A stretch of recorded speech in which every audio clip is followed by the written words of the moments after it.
प्रिय साधकों, रुको। क्या तुम जानते हो कि तुम्हारे भीतर 3 अलग अलग दुनियाएं एक साथ बसती हैं? एक वह जो तुम आंखों से देखते हो, जागृत अवस्था। दूसरी वह जो तुम सपनों में जीते हो, स्वप्न की अवस्था। और तीसरी वह गहरी नींद, सुषुप्ति की अवस्था, जहां तुम खुद को भी भूल जाते हो। और महादेव शिव श्लोक नंबर 40 में ओम की 3 मात्राओं अ, उ, म को एक मास्टर की बताते हैं, जो इन तीनों दुनियाओं के पार ले जाकर तुम्हें साक्षात शून्य बना सकती है। आज के सुधि ज्ञान साधना के इस एपिसोड में हम सीखेंगे कि कैसे सत्व, रज और तम के गुणों को ओम की ध्वनि में पिघलाकर अपने अस्तित्व को उस महाशून्य में विलीन करना है। तो तैयार हो जाओ खुद को मिटाकर अनंत होने के लिए। सभी को नमस्कार। मैं सुदेश शर्मा सुधि ज्ञान साधना के 17वें पड़ाव पर आप सभी का हृदय से स्वागत करती हूँ।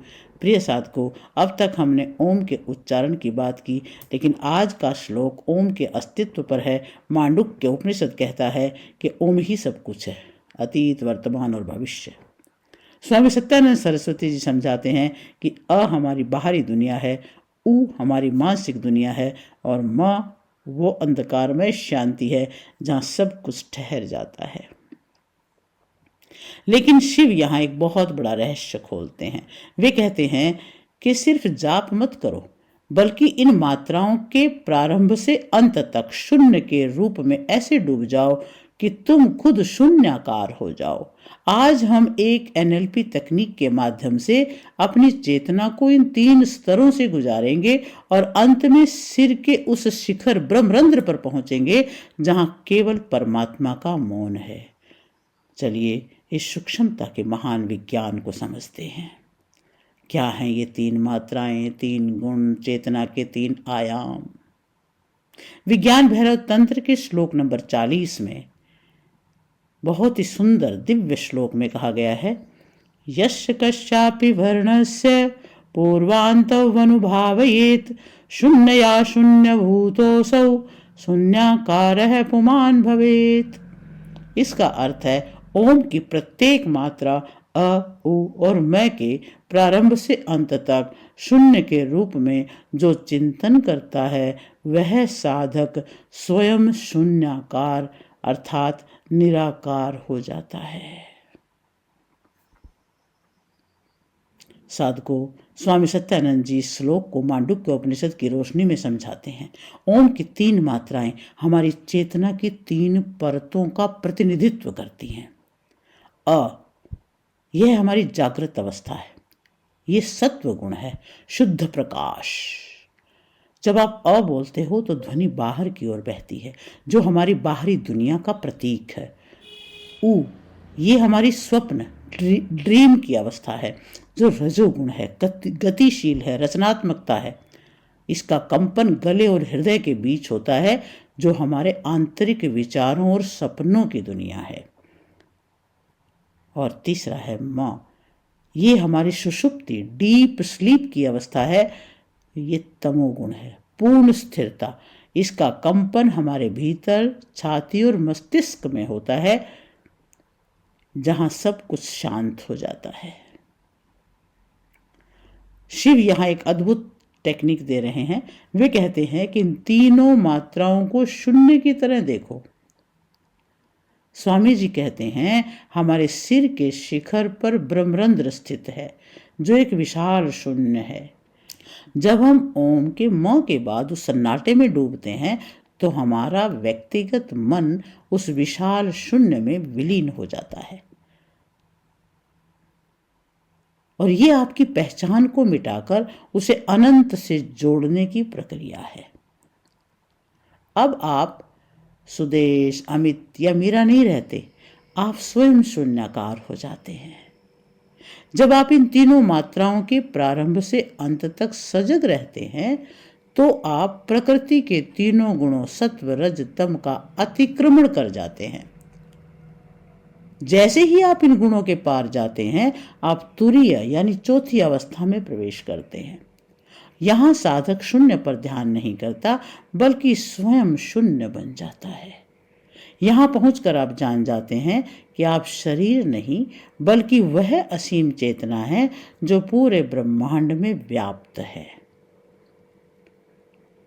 तो अब समय है इस महान श्लोक को ध्यान के माध्यम से समझा जाए, अनुभव किया जाए। जागृत से स्वप्न तक हम इसे अनुभव करें।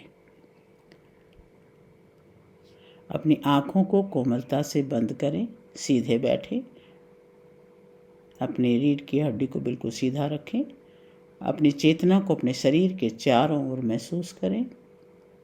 अब हम ओम की पहली मात्रा अ का अनुभव करेंगे और ऊ की तरफ बढ़ते चले जाएंगे। श्वास लेते हुए महसूस करें अ आपके जागृत संसार का प्रकाश, और फिर ऊ की तरफ बढ़ते हुए कंठ और हृदय के बीच गूंज का आभास करेंगे। आ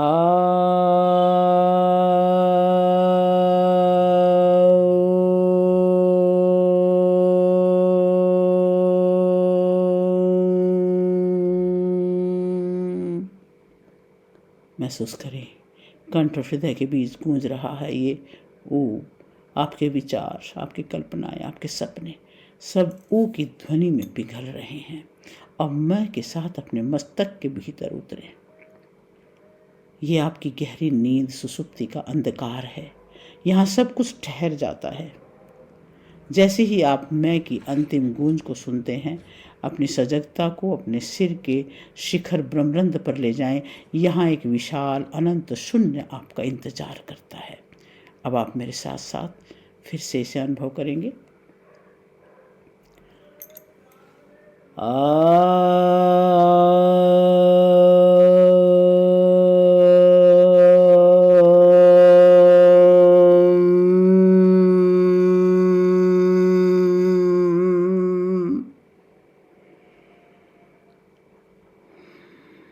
एक बार सांस भर के फिर से महसूस करें। अ के साउंड के साथ महसूस करें आपके जागृत संसार का प्रकाश।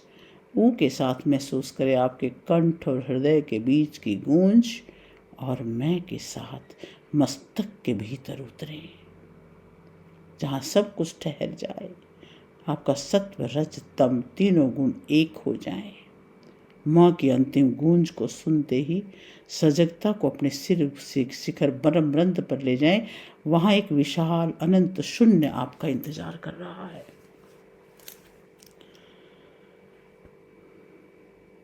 श्वास लेते हुए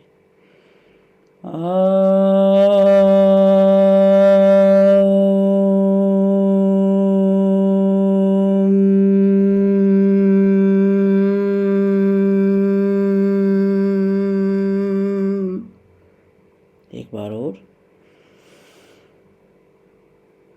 गहरा श्वास भरते हुए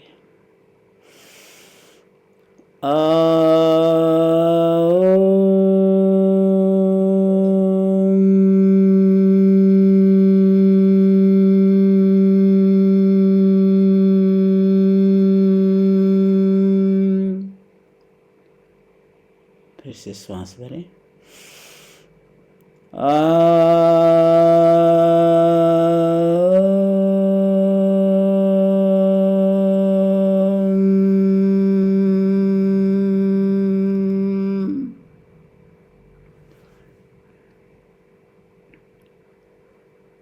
अब आप ओम को सुन नहीं रहे, आप ओम में व्याप्त हो चुके हैं। कल्पना करें आपका शरीर धीरे धीरे पारदर्शी हो रहा है, आपकी सीमाएं टूट रही हैं। अब आप अमित, मीरा, सुदेश नहीं हो। अब आप शून्याकार आकाश हैं, जिसमें पूरा ब्रह्मांड समाया है। शून्यया शून्य भूतः। अब आप शून्य को देख नहीं रहे, आप स्वयं शून्य बन चुके हैं। चौथी अवस्था, तुरीय में ठहरे। यहाँ न कोई गुण है, न कोई दोष। यहाँ केवल शुद्ध आत्मा है। आप उस विशाल शून्य का हिस्सा हैं, जो हमेशा से था और हमेशा रहेगा। इस पूर्ण विसर्जन में कुछ पल विश्राम करें।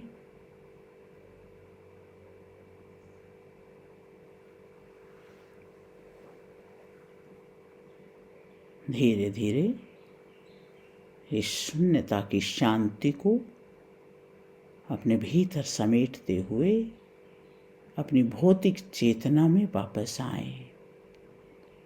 महसूस करें आपकी कोशिकाएं अब ब्रह्मांडीय ऊर्जा से रिचार्ज हो चुकी हैं। आसपास के वातावरण को महसूस करें। अपनी हथेलियों को आपस में रगड़ें। उस दिव्य ताप को अपने चेहरे पर महसूस करें। हाथ अपने आँखों पर रखें और महसूस करें। जब आप पूरी तरह तैयार हो तो अपनी आँखें खोलें। साधकों, आज आपने अ, उ और मैं की 3 सीढ़ियों को पार किया है, जो हमें संसार से सत्य की ओर ले जाती हैं।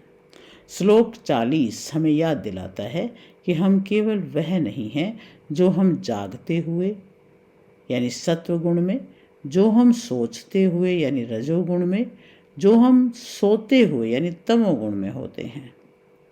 स्वामी सत्यानंद जी कहते हैं, जब हम इन 3 मात्राओं को शून्य की तरह देखते हैं तो हम अपनी सीमाओं को तोड़ देते हैं। शून्य शून्य भूतो असौ, यानी शून्य का ध्यान करते करते आप स्वयं शून्य बन जाते हैं। और याद रखिए, तंत्र में शून्य का अर्थ खालीपन नहीं है, बल्कि अनंत संभावनाओं का स्रोत है। अब आप उस तुरीय अवस्था के स्पर्श को जान चुके हैं, जहां पहुंचकर व्यक्ति शून्याकार अर्थात निराकार शिव हो जाता है। अगले 7 दिन तक कम से कम दिन में 1 बार इस शून्याकार तकनीक का अभ्यास करें। अभ्यास क्रम में रीढ़ को सीधा करके और 3 बार बहुत धीरे धीरे ओम का उच्चारण करें। म की गूंज समाप्त होने पर अपनी पूर्ण सजगता को अपने सिर के सबसे ऊपरी हिस्से ब्रह्मरंध्र पर ले जाएं और कल्पना करें कि वहाँ एक विशाल नीला आकाश है और आप उस आकाश में विलीन हो रहे हो। केवल 2 मिनट के लिए इस निराकार अवस्था में ठहर जाएं। ये अभ्यास आपके अहंकार के बोझ को कम करेगा और आपको एक अद्भुत मानसिक स्वतंत्रता को अनुभव कराएगा। आज की शून्याकार साधना आपके जीवन में एक नया ठहराव लेकर आएगी। अब आप द्वंद्वों के ऊपर उठकर अपने मौन के स्वामी बन चुके हो। अगले एपिसोड में श्लोक नंबर 41 में 18वीं धारणा की बात करेंगे, जहां महादेव हमें सिखाएंगे कि कैसे इस ब्रह्मांड को शून्य की तरह देखना है, एक ऐसा शून्य जो ऊपर नीचे दाएं बाएं हर तरफ व्याप्त है। हम जानेंगे उस सर्वव्यापी शून्यता का रहस्य। यदि आज के मेडिटेशन में आपको अपने शरीर की सीमाएं धुंधली होती हुई महसूस हुई हों तो कमेंट्स में शून्याकार शिव लिख करके अपनी उपस्थिति दर्ज कराएं। मैं सुदेश शर्मा आपके भीतर जागृत हुई उस असीम शून्यता को नमन करती हूँ। निराकार रहें, शिव में रहें। शुभमस्तु। ओम नमः शिवाय।